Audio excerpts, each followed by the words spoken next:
So vaccination का मतलब होता है introduction of antigen proteins of pathogens.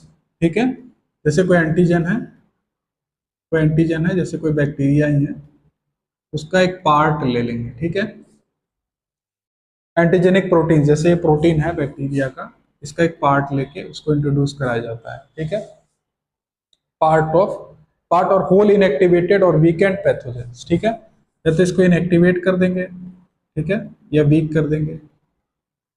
ठीक है, उसके लिए डिफरेंट मेथड्स होते हैं, उसके थ्रू किया जाता है। तो इसको बॉडी में इंट्रोड्यूस कराया जाता है।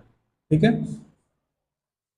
या तो इनएक्टिवेट करके, वीक करके, या इसका एक पार्टिकुलर पार्ट ले लेते हैं, कोई प्रोटीन ले लेते हैं, इसको बॉडी में इंट्रोड्यूस कराया जाता है। ठीक है, जिससे क्या होता है, होस्ट, ये जो होस्ट है ना, इसका इम्यून रिस्पॉन्स ट्रिगर होता है होस्ट का। ठीक है, इम्यूनिटी इसकी ट्रिगर होती है।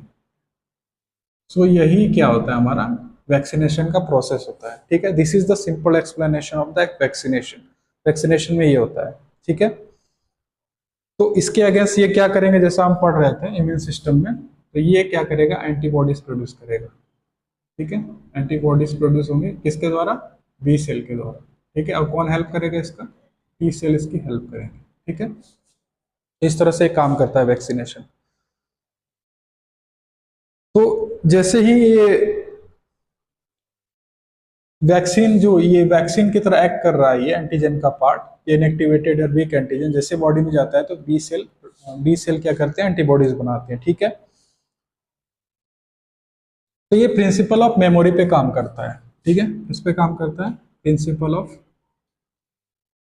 ऑफ मेमोरी, मतलब इसकी एक मेमोरी बन जाती है। ठीक है, प्रिंसिपल ऑफ मेमोरी पे काम करता है, मतलब इसकी एक मेमोरी बन जाती है।